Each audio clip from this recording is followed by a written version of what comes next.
बिस्मिल्लाहिर्रहमानिर्रहीम, अस्सलाम वालेकुम। मैं हूं ईसा नकवी। आज मंगल 16 जनवरी है। अब से चंद घंटे पहले पाकिस्तान तहरीक इंसाफ के सेक्रेटरी इत्तलात रऊफ़ हसन साहब, जो कि इमरान खान साहब के बिहाफ के ऊपर पूरे पाकिस्तान के साथ, अपने वोटर सपोर्टर्स के साथ और मीडिया के साथ लेज़ॉन करते हैं, उनसे गुफ्तगू करते हैं, उनसे मेरी एक नशिस्त हुई, बड़ी तवील नशिस्त हुई। और तकरीबन हर वो सवाल जो पाकिस्तान तहरीक इंसाफ के हवाले से बहुत सारे लोगों के जहनों में मौजूद है कि उनकी अब स्ट्रेटजी क्या होगी, क्या प्लान है, किस तरीके से इलेक्शन में जाएंगे, लोगों को क्या अवेयरनेस देनी है, उन्होंने इमरान खान का मुख्तलिफ अहम मामलात के ऊपर क्या मौक़िफ़ है, क्या पैगाम है, फवाद चौधरी के हवाले से, शेख रशीद के हवाले से, आरिफ अलवी साहब के हवाले से, इन तमाम मौज़ूआत के ऊपर बातचीत हुई और उन्होंने बड़ी खुलकर गुफ्तगू की इस हवाले से। इस वीडियो में मैं उन तमाम नुकात को कवर करने की कोशिश करूँगा कि आपके सामने रखूँ कि एग्जैक्टली इस वक्त PTI का थॉट प्रोसेस क्या है और फिर मैंने उससे क्या अंदाज़ा लगाया, वो towards the end of the video मैं आपके सामने रख दूँगा। हालात जो हैं वो आपके सामने हैं। पाकिस्तान तहरीक इंसाफ से बल्ले का निशान छीना जा चुका है। बतौर एक जमात वो इंतखाबात में अब मौजूद नहीं है। अदालत में क्या हुआ, अदालती मामलात पर साइड बाय साइड मैं वीडियोस कर रहा हूँ, आप देख रहे होंगे। इस वक्त सूरत हाल ये है कि पाकिस्तान तहरीक इंसाफ के बैरिस्टर अली बुखारी को बैंगन का निशान दिया गया है।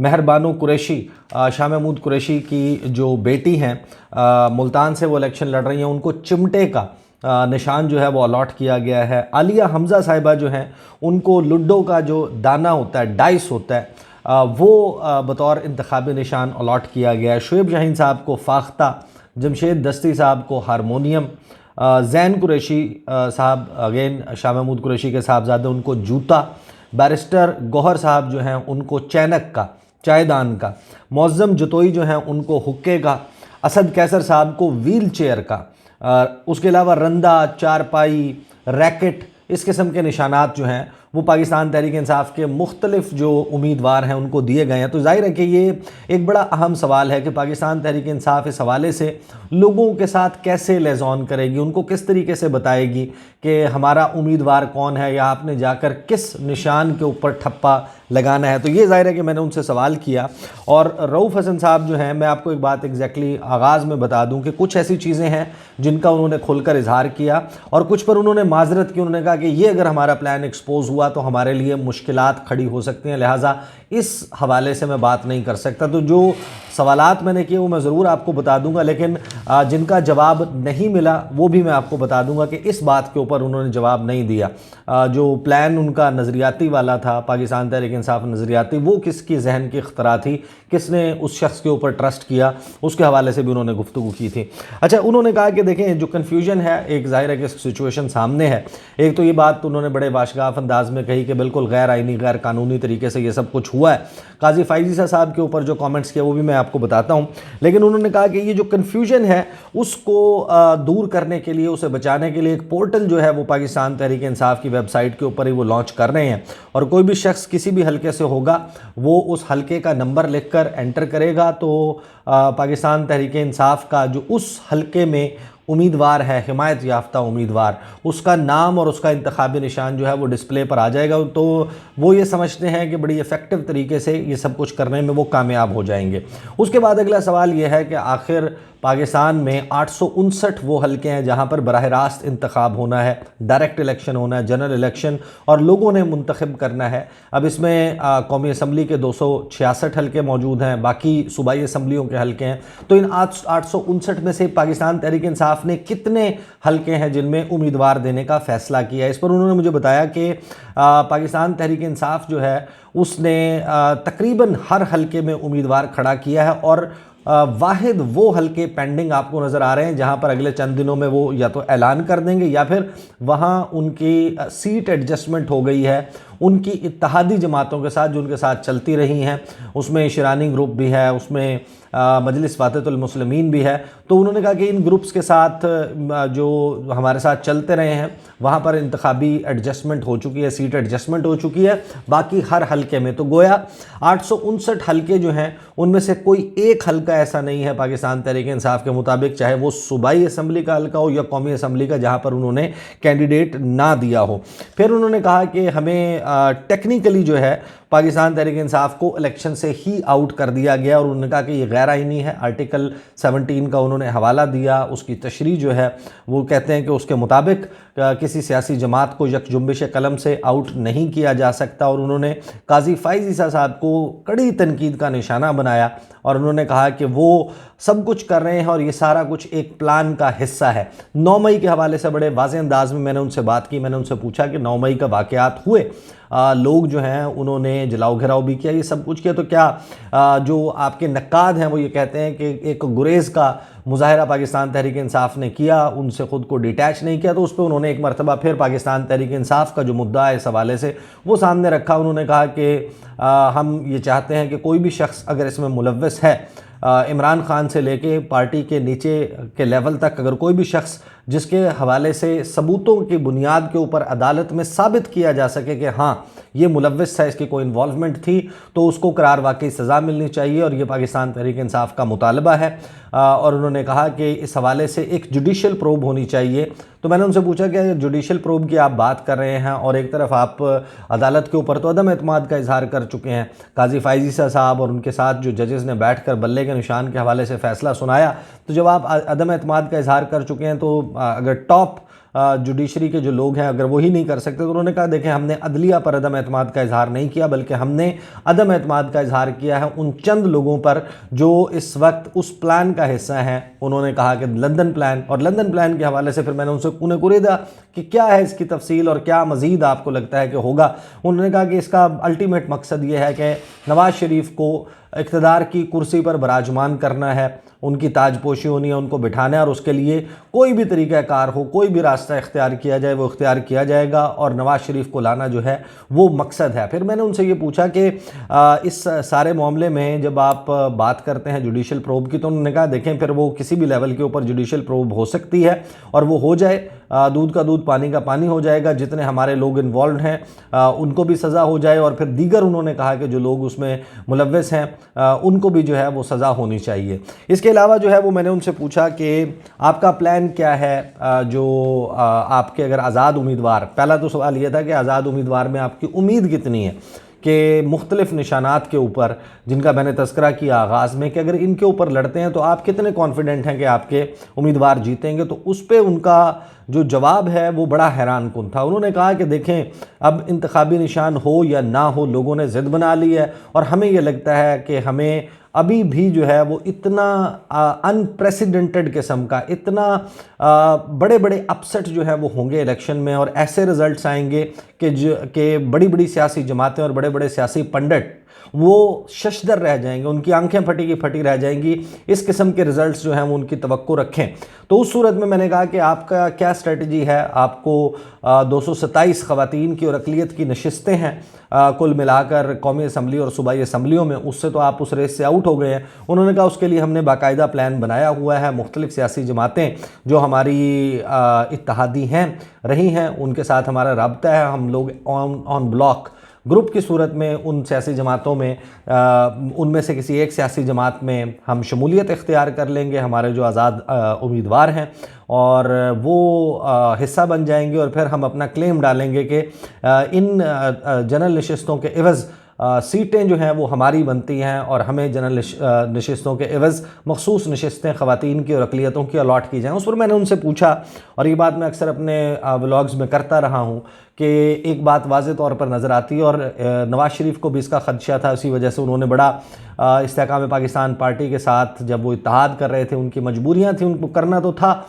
लेकिन बड़े वो जो लेतोलाल से काम ले रहे थे उसकी वजह ये थी कि उनको भी इस बात का एहसास है और तहरीक इंसाफ को इस बात का एहसास होगा कि जिस वक्त कोई भी शख्स उम्मीदवार, आज़ाद उम्मीदवार जीत जाएंगे तो फिर एक हेलीकॉप्टर उड़ेगा, एक जहाज़ उड़ेगा, अलीम खान और जहांगीर तरीन के जहाज़ और हेलीकॉप्टर उड़ेंगे और उन बंदों को भर भर कर लाया जाएगा और अपनी मर्ज़ी की मनपसंद सियासी जमात ज्वाइन करवाई जाएगी। और in this case I am talking about उकाब का निशान इस्तेहकाम पाकिस्तान पार्टी।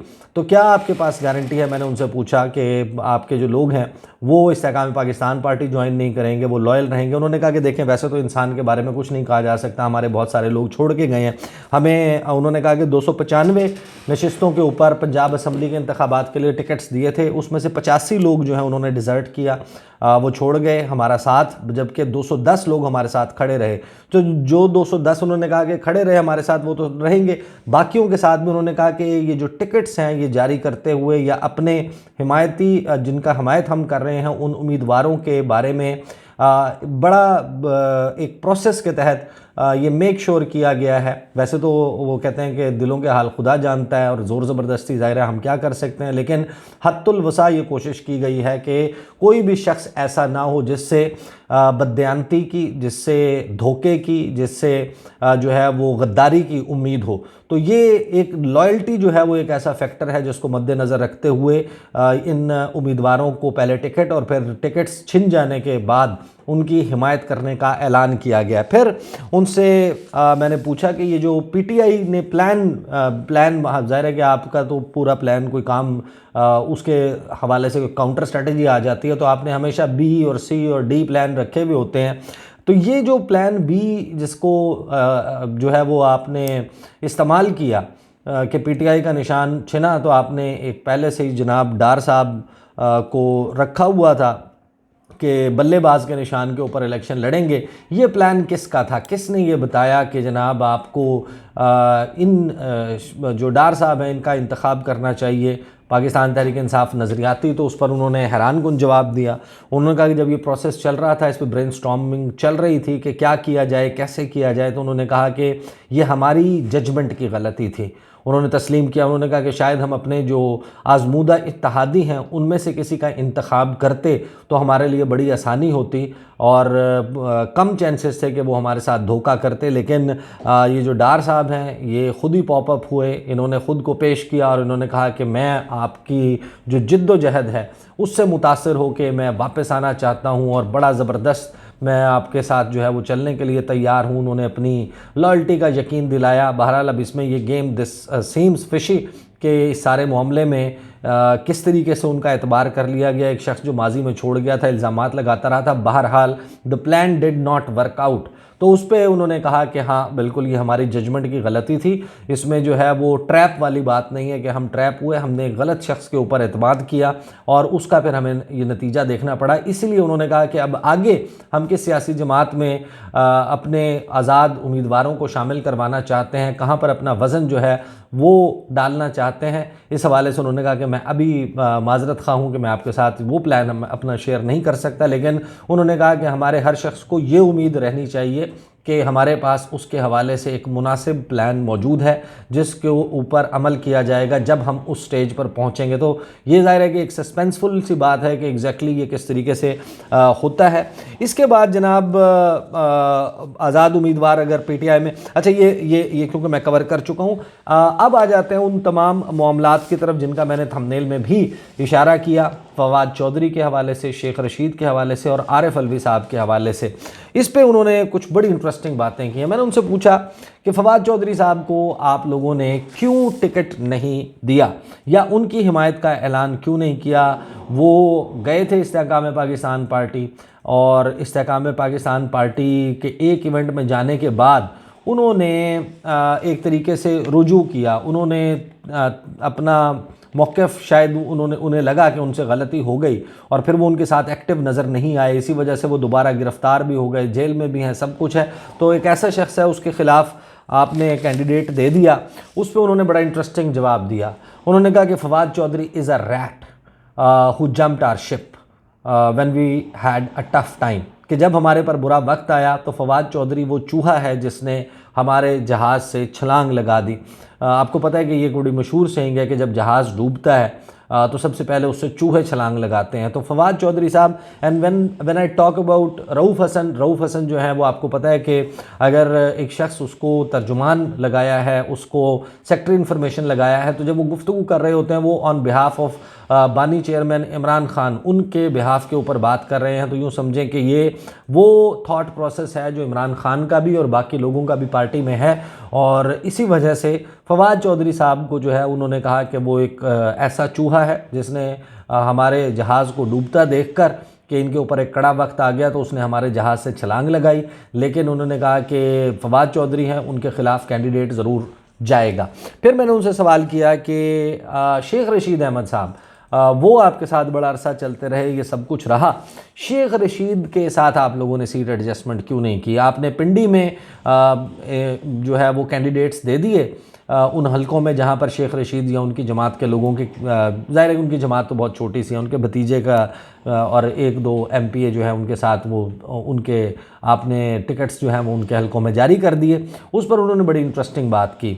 उन्होंने जो बात की उससे बाकायदा, अच्छा मैंने ये बात की भी क्यों थी, ये सवाल मैंने किया भी इसलिए था कि ये वही हलका है जहाँ पर मैं रहता भी हूँ, और यहाँ पर अगर पाकिस्तान तहरीक इंसाफ शेख रशीद साहब से सीट एडजस्टमेंट कर ले तो फिर शेख रशीद साहब को हराया नहीं जा सकता, फिर नून लीग नहीं उनसे जीत सकती।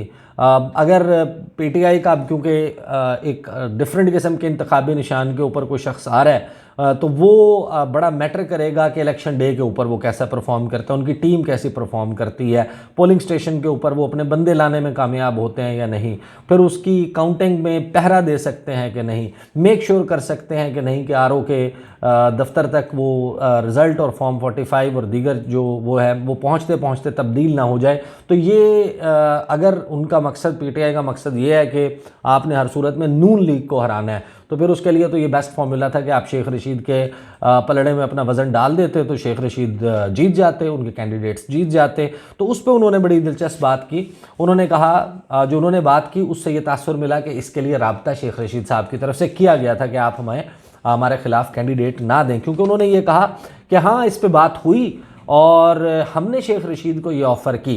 अब जब वो ऑफ़र की बात कर रहे हैं तो इसका मतलब यही है कि शेख रशीद साहब का राब्ता हुआ है।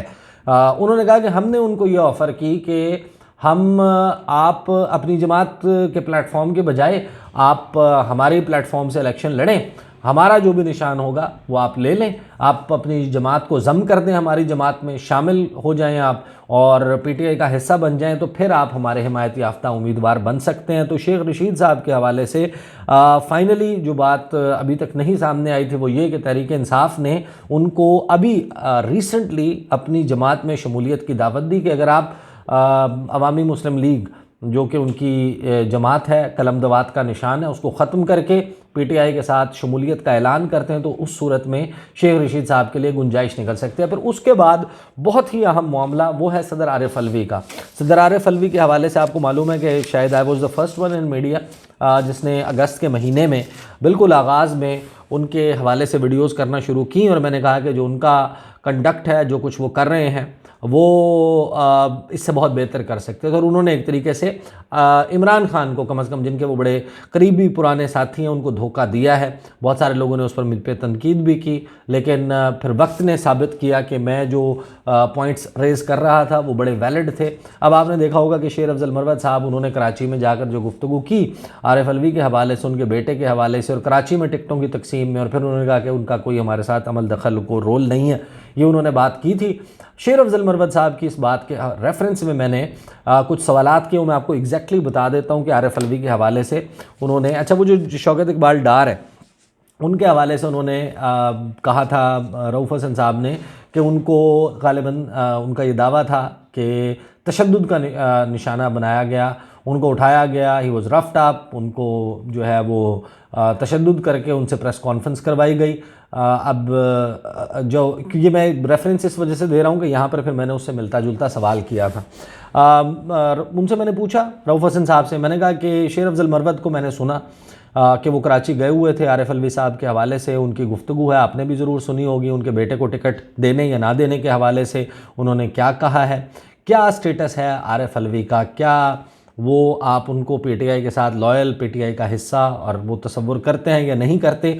उस पर उन्होंने कहा रऊफ़ हसन साहब ने कि आरिफ अलवी सदर पाकिस्तान है, बहुत अच्छे इंसान हैं, जिन हालात में उन्होंने ऑपरेट किया और ऑपरेट कर रहे हैं हम आगाह हैं उससे, मैं बयान नहीं कर सकता। मैंने उनसे पूछा और फिर साथ ही उन्होंने कहा कि उन्होंने वो सब कुछ रियासत पाकिस्तान के लिए किया जो वो कर सकते थे। आई विश वो इस पोजीशन में ना होते जिस पोजीशन में आज वो सरवाइव कर रहे हैं।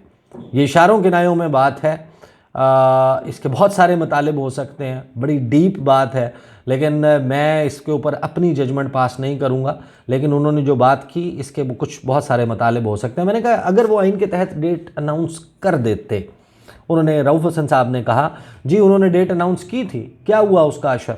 मैंने कहा नहीं की थी उन्होंने डेट अनाउंस।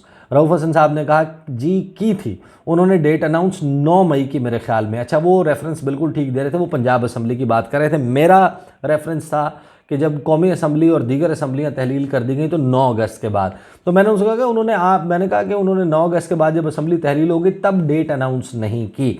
रऊफ़ हसन साहब ने कहा कि कुछ हालात हमारी आंखों को नज़र आते हैं, हम आते हैं, जबकि कुछ हमसे छुपे हुए होते हैं। इतना ही कह सकता हूँ मैं अभी इस बारे में। ये भी एक बड़ी इशारों के नायों में एक ज़ुमानी बात है कि वो आरिफ अलवी साहब एग्जैक्टली किस सिचुएशन से गुजरे हैं या गुजर रहे हैं, जिनका रऊफ़ साहब को पता है या पीटीआई के कुछ लोगों को, लिमिटेड नंबर ऑफ़ पीपल उनको पता है और वो उसको रियलाइज़ कर रहे हैं, लेकिन उन्होंने इससे ज़्यादा बात नहीं की। मैंने कहा कि आप उन हालात से आगाह हैं? तो रऊफ़ हसन साहब ने कहा कि जी मैं आगाह हूँ, बिल्कुल। मैंने कहा तो पार्टी को अब आरिफ अलवी से कोई गिला नहीं है? रऊफ़ हसन साहब ने कहा कि जो बाय एंड लार्ज पार्टी को कोई गिला नहीं है, आरिफ अलवी साहब से कोई गिला नहीं है, बाय एंड लार्ज पार्टी जो है वो ओके है उनके हवाले से। तो मैंने उनसे पूछा कि डार साहब वाले हालात से तो नहीं गुजरे आरिफ अलवी साहब? तो वो मैं इसी वजह से मैंने रेफरेंस आपको पहले दे दिया। उस पर रऊफ़ हसन साहब ने कहा कि देखिए बस हालात जो भी हैं जैसे भी हैं, डार साहब वाले बाहर सूरत जो हालात हैं काम करने के लिए अलबत्ता कंड्यूसिव नहीं है, साजगार हालात नहीं हैं आरिफ अलवी जिसमें ऑपरेट कर रहे हैं। ये दावा है रऊफ़ हसन साहब का। फिर मैंने कहा कि आरिफ अलवी साहब की अदम मौजूदगी में जो दस्तखत हुए, कवानीन पास हुए, जो कुछ हुआ, उनके पास एक ऑप्शन तो था कि वो काजी फ़ाइज़ ईसा को आइन के आर्टिकल 186 के तहत, जिसका हवाला काजी साहब ने अपने 8 फरवरी के इंतखाबात के हवाले से जजमेंट में भी दिया कि कोर्ट ऑफ लॉ से अगर कुछ पूछना है, आइनी सवाल है, तो फिर भेज सकते हैं आर्टिकल 186 के तहत। तो जिन कवानीन पर उन्होंने दस्तखत नहीं किए, जैसा कि उनका क्लेम है कि उनके स्टाफ ने उनको मिसगाइड किया, उनसे गलत बयानी की, तो आर्टिकल 186 के तहत क्यों वो नहीं भेजते? क्या उनके पास इसका ऑप्शन नहीं है कि वो काजी फ़ाइज़ ईसा साहब के पास ये भेज दें? तो उस पर रऊफ़ हसन साहब ने जवाब दिया कि ऑप्शन होगा उनका, और मेरे ख़्याल में वो किसी न किसी वक्त ये सवाल फिर बाद में उठेंगे कि वो ऑप्शन क्यों इस्तेमाल नहीं हुआ। बाकी लोगों के साथ सदर पाकिस्तान भी एक अहम किरदार अदा करेंगे, ये सब सवालात उठेंगे। अगर इस मुल्क का भला चाहते हैं और इस मुल्क को आगे लेकर जाना चाहते हैं तो तारीख़ी गलतियों को दुरुस्त करना पड़ेगा।